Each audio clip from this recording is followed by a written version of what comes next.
Hugh Freeze's comments about Jackson Arnold heading back to Oklahoma, the involvement is kind of interesting.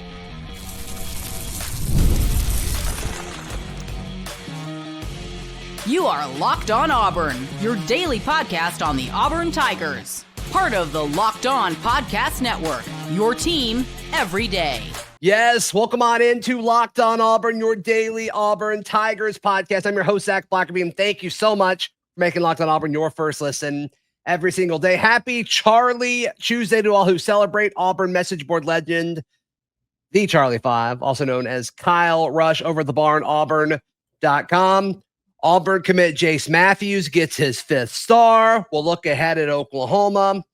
But Hugh Freeze spoke to the media yesterday, was asked about, hey, Jackson Arnold, your starting quarterback, started at Oklahoma last year. What have those conversations been like? And according to Freeze, like outside of stadium atmosphere and game day stuff, no special conversations about that. Do you buy that?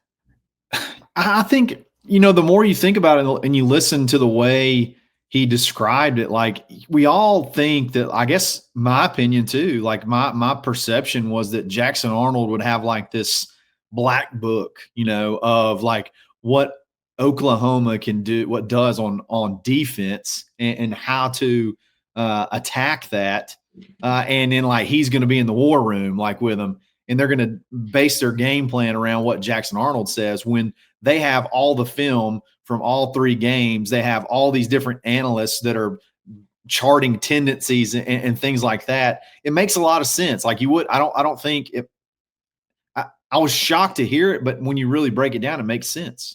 Yeah, I mean, they're going to be able to learn more about tendencies and all of that than Jackson being there for the short time that he was there. And also, like, maybe if the offense was the same and it was the same coordinator, maybe DJ Durkin and Hugh Freeze are a little bit more interested in what Jackson has to say about what they like to do in certain situations. But with as fluid as everything has been in Norman and throughout college football, like, I don't know, it doesn't really make a ton of sense. It's not like Jackson would know all of that. I think it actually hurts Auburn. I think it goes more the other way, where Brent Venables is going to know way more about Jackson Arnold than I think Jackson Arnold is going to know about Oklahoma.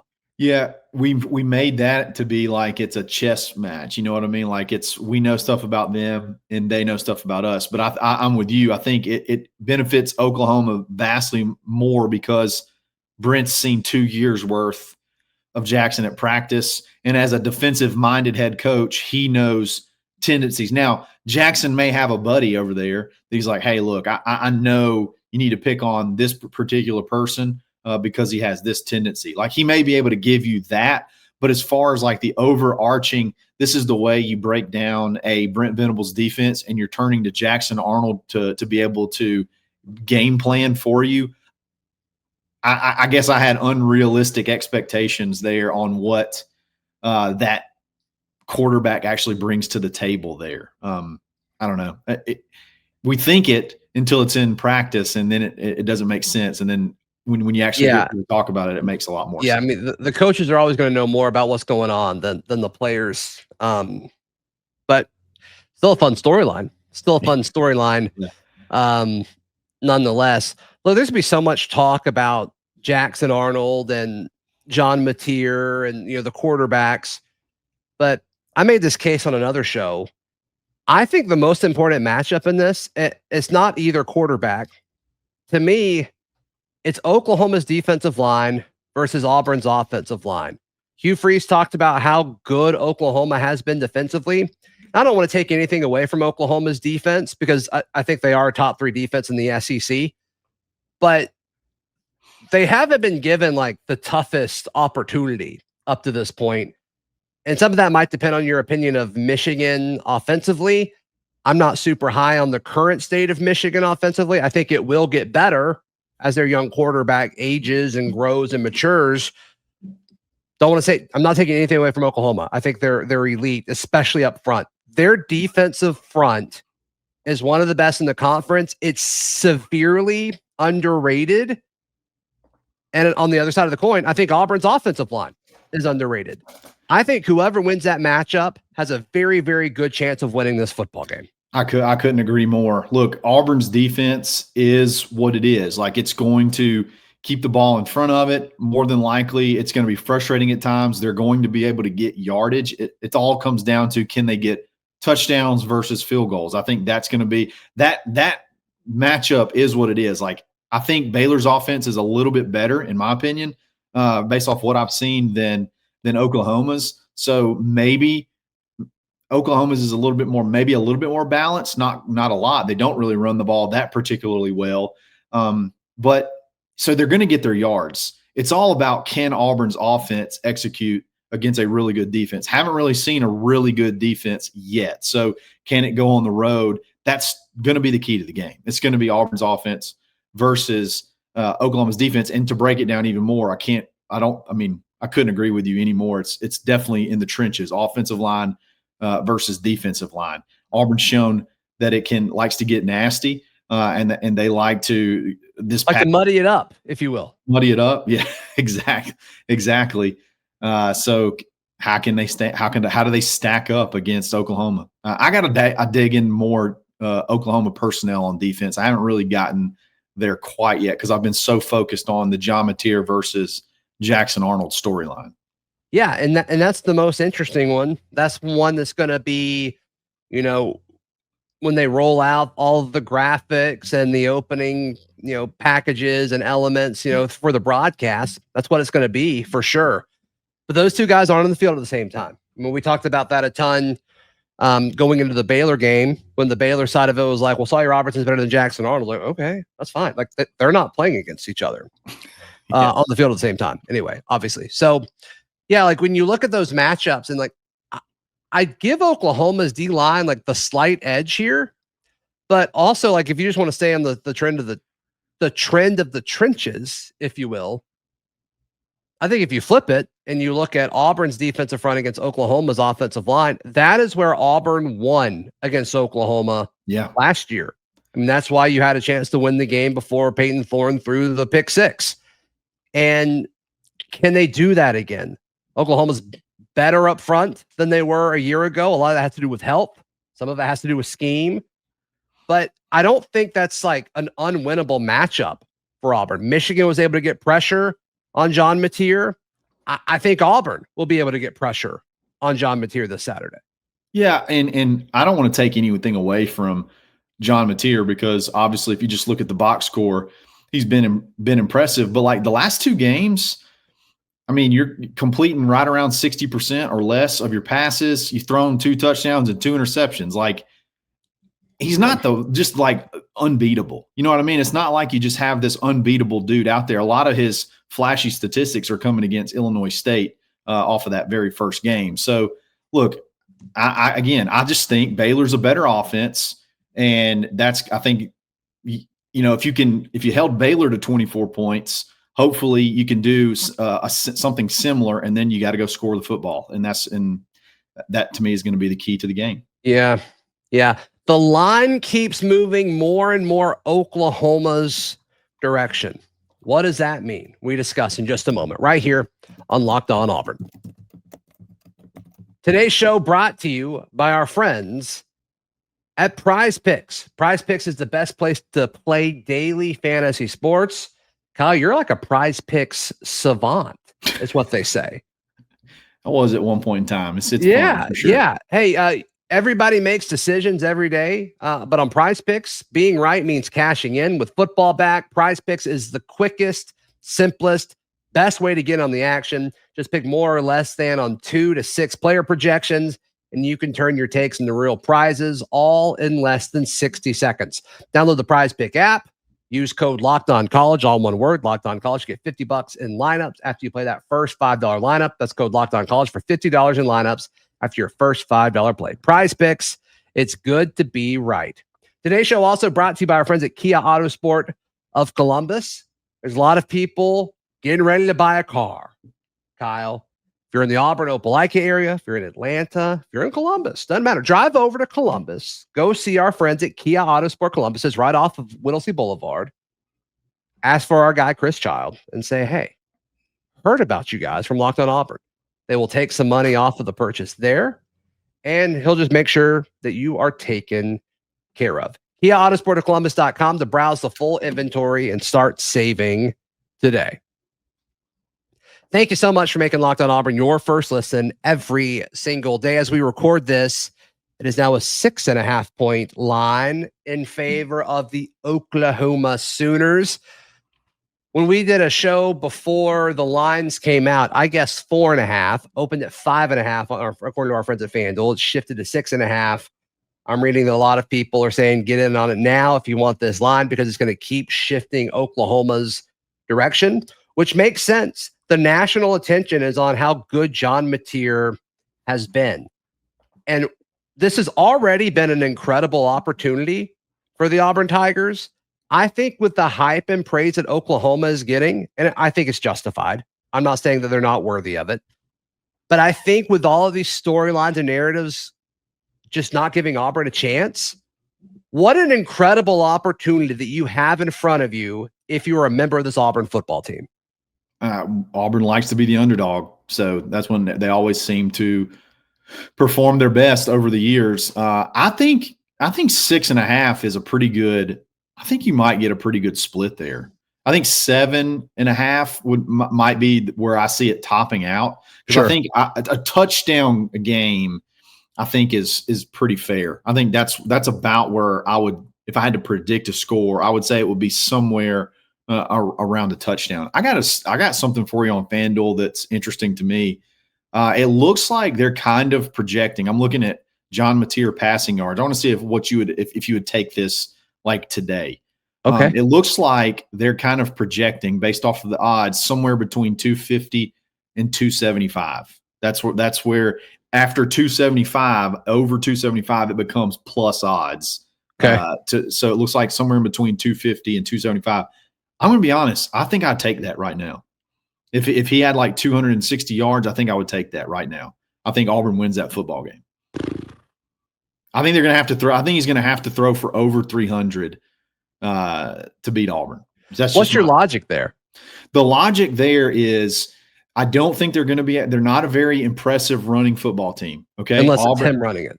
Unless it's him running it, and even he's not that impressive. So I think that's going to be – they're going to have to put the ball in the air, and I think Auburn's going to be able to score. I could be wrong. They were able to do it last year with a worse offense, in my opinion. So I think they're going to be able to score. So Oklahoma's going to have to score with them. And in order to do that, I think they're going to have to throw the ball. So I think that's going to me, I think he's going to have to go over 300 to really, I guess, have a chance to win that game. And so if I could take 260 yards right now, I would take it personally. Yeah, no, you might have sold me on that. I'm worried about keeping him in the pocket. It seems like every time, like the first time we play a mobile quarterback, and I know the Ball State guy was mobile, but I think we all agree this is a different situation. We always seem to just let him out of the pocket. And like, as much as I love Kieran Crawford, like that's something that he wasn't good at a year ago as far as keeping containment. He's a different player this year, so hopefully that's not a problem. But with Keldrick and Kieran, and we'll see if Murray plays more, and we'll see what happens with Amaris Williams. It sounds like he's questionable, according to what Hugh Freeze said at his presser yesterday. I'm concerned about that aspect of it, and obviously that can turn into busted coverage, big plays downfield in the passing game, or it can turn into those 8 to 12 yard runs that just break your heart over and over and over again. That's my biggest concern defensively. It's not the pass coverage. I just got a weird feeling that I think that's going to be okay. Yeah. I felt like at times last year, I know you've had the South Alabama quarterback did it a couple of times too, where he got, maybe we didn't take his legs seriously. Sure. But remember last year, this is the game Riddick really came out, and it was all about spying the quarterback. And there was like a string there last year where I would almost rather it have been a mobile quarterback than a pocket passer. So you wonder if, is it just not game planning, respecting the legs of a lesser opponent, and you focus on that a little bit more against Oklahoma. But for some reason, his legs don't worry me. I'm almost I kind of want to get him off of his mark a little bit more than just maybe letting him sit there in the pocket, because the longer he has with our secondary, I feel like the more opportunity it is for somebody to get open. I don't know. I could be way wrong there. And that's with any secondary, right? Like, it's tough to cover a guy for 5 seconds. Like, that's hard to do. Yeah, I don't know. I just respect Mateer as an athlete, I think, more than you do. Yeah. But like, to your point, and once again, like, I just don't want this to get clipped, because like, I really respect Oklahoma as a team. They have surprised me. I have been wrong about John Mateer. Mm-hmm. Because I wasn't as high on him as most people. You weren't. He's impressed me. But yeah, like, I was wrong there. But it is worth asking, like, how good is Michigan? And then a lot of the stats have come against, inferior opponents. Now, they've dominated inferior opponents, and I think most Auburn fans will tell you, like, Auburn hasn't dominated. They didn't dominate South Alabama. Feel about that however you wish. What does that mean? Like, that's great. That's great for Oklahoma, but does that mean anything for Saturday? You could make the argument that it doesn't. Yeah, I mean, I'm with you. Looks like he had 19 carries against Michigan. It's a lot. That's crazy. That's crazy for like little under 4 yards a carry. Yeah, they're getting a lot of mileage off that game for sure. And I don't know if this is like the Michigan that you look at that just won the national championship. But, it's completely different to me, a completely different team to me. So they are getting a ton of mileage off of it. And he had a good game. They scored 24 points. I mean, he had a pretty good game, but that nothing. Game was 7-0 for a long time. Yeah, for a long time. Yeah, and I think I'd rather have Michigan's defense than ours, but I'd rather have our offense than Michigan's right now. At least 2 weeks ago, Michigan's offense 2 weeks ago versus our offense now. Like, I think our offense is better. Yeah, I mean, definitely can't argue. Definitely can't argue there. I'll say this. I know that they've been watching that game since at least last week. Like they were watching. Auburn's been watching. Yes. Oklahoma, Michigan. Yeah. I know they were watching that game last week from being at practice. So they're definitely putting a lot of stock into how that whole game played out. I think there's a lot of similarities maybe between Auburn's defense and Michigan's overall from a talent perspective. Okay. Now you just got to go do it in Norman, where they don't lose very often. Yeah, no, it's a tough place to play. It's a tough place to play. I'm glad it's an afternoon game, not a night game. Yeah, that we I don't understand it, but I think we lucked out with that situation. Big time, for sure. All right, yeah, we'll talk about this more throughout the week. Jase Matthews gets his 5th star.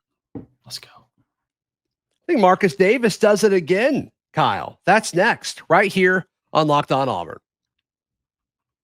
Today's show brought to you by our friends at GameTime. GameTime is the best place to buy tickets. It doesn't matter what it's for, but of course, on this show, we're going to talk about buying college football tickets.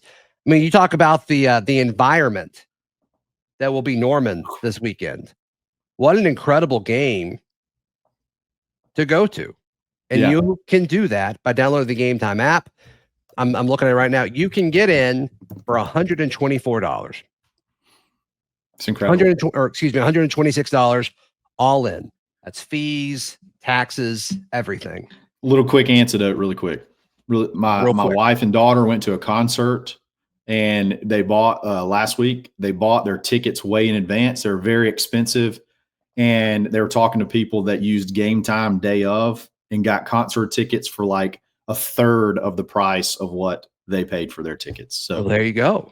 Download the GameTime app. Use code LOCKEDONCollege for $20 off. That's a free GameTime app. Use code LOCKEDONCollege.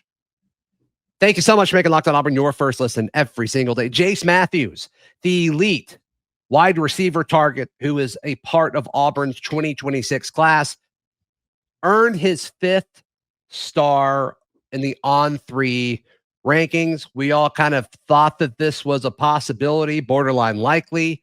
It happened, and the high school season is young, but goodness gracious, it seems like every time he plays, there's just a clip of him doing something ridiculously athletic.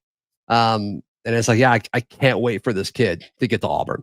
not only is he a 5-star, but he's the number 12 overall player in the whole country, according to Rivals.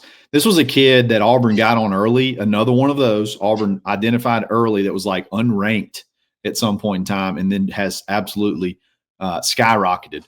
He did, from what I understand, talked to some folks in Mississippi. He got banged up a little bit last week, so curious to see how serious his injury is, and if he can come back and play, because he was having a phenomenal start to his senior season. I think he missed a big rivalry game last week, but hopefully he can bounce back, because he's got a chance to be really, really special. Auburn got him. It looks like Auburn's got a really good one. Yeah, he's a stud. He's an absolute stud. You mentioned Marcus Davis. There's a lot of people that I can remember after that first year that were thinking, hey, we got to move on from this guy. Like, we got to get somebody else. But you look at him, and he just continues to every single year sign guy after guy that are high level. Sam Turner, Duke Smith last year. Now you're looking at Jase Matthews. Still a ways to go. You got to sign him. But, I mean, man, year after year after year, you're stacking talent, and you're seeing a lot of it pay off on the field. Well, he's kind of doing the trifecta right now. Two of those, you've got to recruit at the high school level. You got to get guys out of the portal. He's done both of those things. And then you got to develop them. Yes. And it seems like receivers are getting better at Auburn. And it's been a while since we've been able to say that.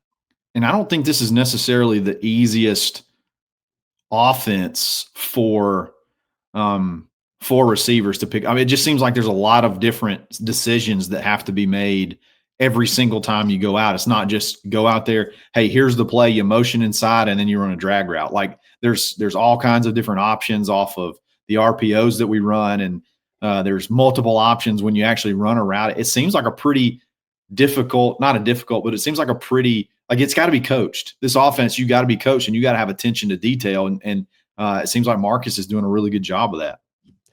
Yeah, it's not just going out and getting the most athletic guys. You got to be able to communicate and kind of be able to talk without speaking, right? You got to make sure, all right, are we seeing the same thing? Am I on the same page with the rest of the guys on this offense, and specifically the quarterback? It's a big part of it. It's a big part of it. And we're starting to see this offense evolve.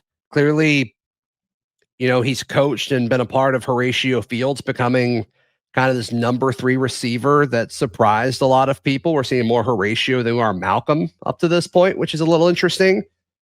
Malcolm missed a game, so it kind of changes those targets a little bit, but it's very clear that Jackson Arnold trusts Horatio Fields, which is crucial.